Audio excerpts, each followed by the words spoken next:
बिस्मिल्लाहिर्रहमानिर्रहीम। Kashif ज़ोरैन YouTube channel में मैं आप सबको खुश आमदीद कहता हूँ। आज लाहौर कहानी का तीसरा हिस्सा आपकी पेश खिदमत है। लाहौर शहर की फसील तो अंग्रेज़ दौर में सिक्योरिटी रीजंस की वजह से बहुत पहले ख़त्म हो चुकी थी। लेकिन कुछ हद तक लाहौर के दरवाजे अपने जाहो जलाल के साथ कायम थे और शहर का सारा हुस्न बैरूनी बागात में सिमट कर आ गया था। बागात के दरमियान में एक छोटी सी सड़क थी और उसके दोनों जानिब सब्जे की पट्टी सारे शहर को आगोश में लिए हुई थी। शहर वालों में गरीब तबके को एक सहूलत ये भी मैसर थी कि ये नहर 12 माह जारी रहती थी। इसमें सुबह सवेरे बच्चे बूढ़े जवान नहाते थे। पानी ज़्यादा गंदा नहीं होता था और नहर की सफाई भी होती रहती थी। ख़वातीन कपड़े धोती, 2 या 3 बजे के बाद ख़वातीन वापस चली जाती और फिर मर्दों की आमदोरफ्त का सिलसिला शुरू हो जाता।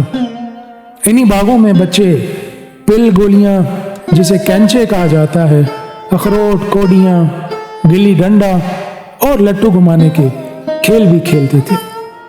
ये सारे वो खेल थे जो आईपैड, मोबाइल फ़ोन, एक्सबॉक्स और प्ले स्टेशन के आने से पहले के बच्चे खेला करते थे। शाम के वक्त मंडवे पर लोग आने जाने शुरू हो जाते थे और ये याद रहे कि उस ज़माने में सिनेमा को मंडवा कहा जाता था। सिनेमा भाटी गेट के बाहर ज़्यादा थे या चंद एक सिनेमाज हीरा मंडी में मौजूद थे। फिर मैकलोड रोड पर भी कुछ सिनेमाज थे। खामोश फिल्मों का दौर था, इसलिए उन पर ज़्यादा ले दे नहीं होती थी। शाम के बाद ज़्यादातर लोग थड़ों पर बैठते, हमामों में बैठते। थड़ों की ज़िंदगी लाहौर शहर में ख़ास अहमियत रखती है। शाम के बाद नौजवान थड़ों पर बैठकर दुनिया भर की बातों पर तबादला ख्याल करते। इन्हीं थड़ों पर दोस्तियाँ और मोहब्बतें परवान चढ़ती। इन्हीं थड़ों से दुश्मनियाँ और लाग डांट के शोले फूटते। लोग लंबी चौड़ी हंगामा आराइयों की बजाय पुरसुकून माहौल को ज़्यादा पसंद करते थे।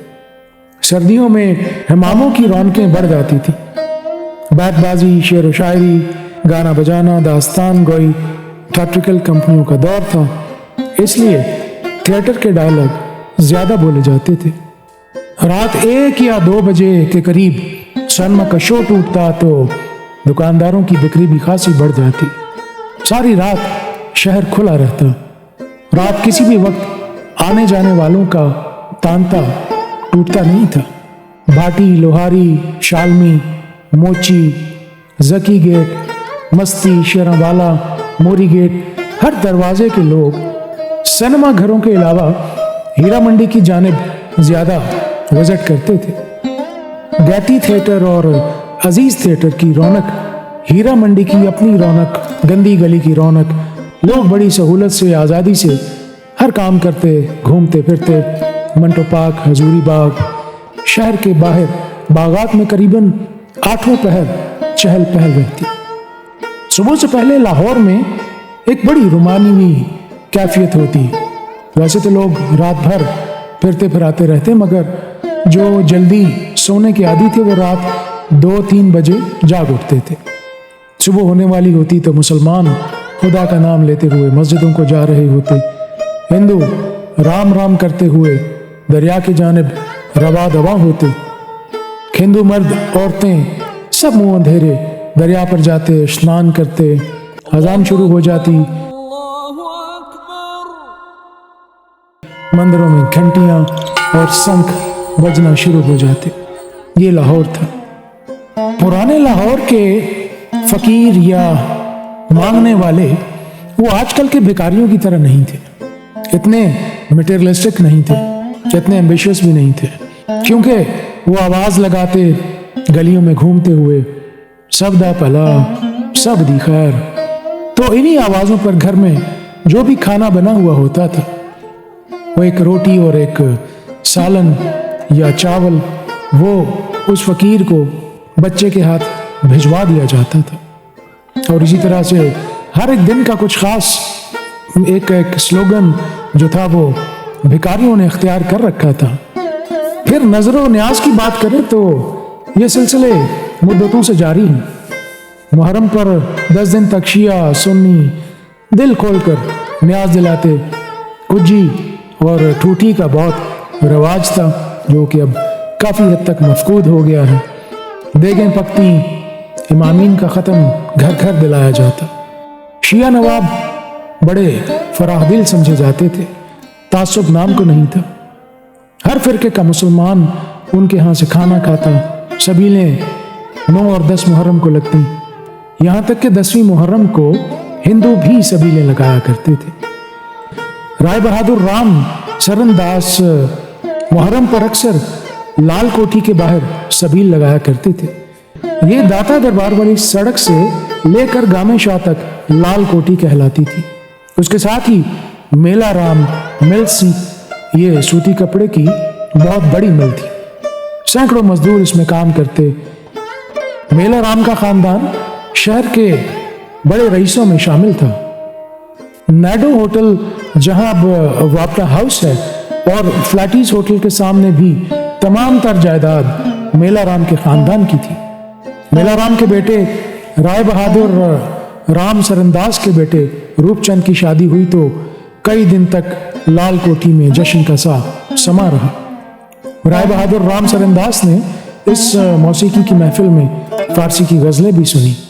क्राउन सिनेमा भी उन्हीं का था। भाटी गेट के अंदर बहुत सी जायदादें उनकी थी। 1923 या 24 के लगभग लाहौर शहर में बिजली दस्तयाब हो चुकी थी और 1925 में सारा अंदरून शहर बिजली से जगमग करने लगा।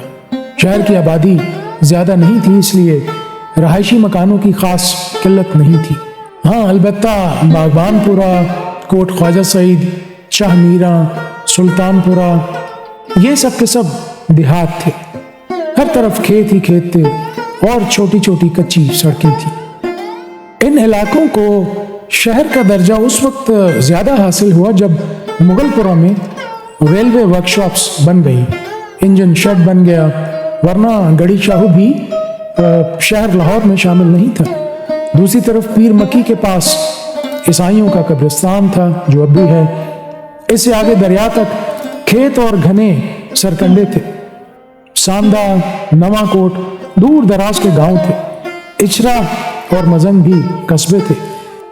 वैसे इचरा के बारे में एक हकीकत जो कम लोग जानते हैं कि इचरा असल में वो आबादी थी, इचरा वो इलाका था जहां से लाहौर की इब्तिदा हुई। यानी इचरा जो है वो पुराने लाहौर की बुनियाद समझा जाता है। लाहौर का एक और बहुत खूबसूरत सकाफती रंग इसका बाजार हुस्न है, जिसे हीरा मंडी भी कहा जाता है। वहाँ नाच गाना सुनने वाले अमीर लोग ही जाया करते थे। मुगन्नियाओं के बालाखानों में शराब और कबाब के दौर के साथ सारी रात नाच गाना होता। तबले और सारंगी के साथ घुंघरों की छनाछन की सदाएं और नगमों की महफिलें रात गए तक कायम रहती। लाहौर के बड़े बड़े रईस अपनी दौलत इस बाजार में ही गर्क करके हाके स्याह हो गए। कई जाहो जलाल और कर्रो फर से तुर्रे और शिमले बुलंद किए आते और जूतियां चटखाते हुए वापस चले जाते। कई रईस बाइयों की चिलमें भरते भी देखे गए। इनकी बड़ी इबरतनाक दास्तान है और बड़ा तफसील तलब मजमून है। और यहाँ इस बात की वजाहत भी करते चलें कि हीरा मंडी वाकई हीरो की मंडी है। इसको हीरा सिंह ने आबाद किया या मुगल दौर में, लेकिन यहाँ सचमुच हीरे फरोख्त होते थे क्योंकि यहाँ मुगल शहजादों और शहजादियों के मस्कन बिल्कुल करीब थे। या ये कि बालाखानों में बैठे हुए हीरे जवाहरात के नाम पर ये हीरा मंडी मशहूर हुई। बहरहाल इस बाजार में ऐसे ऐसे जवाहरात पलते रहे जिनकी जहानतों ने हजारों राजों और नवाबों की औलादों को अदब, तहजीब और आदाब महफिल के सलीके बताए और सिखलाए। ये हीरे और कीमती पत्थर ऐसे हैं जिनकी दर्द भरी आवाज़ों में, सोच भरी सुरों ने यकबस्ता चट्टानों को मौन कर दिया, आंसुओं के समंदर बहा दिए, आहों के लबों से शोले भड़का दिए। मगर ये खुद ऐसे कीमती पत्थर हैं कि जिन पर चोट भी पड़े तो सदा नहीं करते। अल्लाह आप सबको खैर और सलामती अता करे।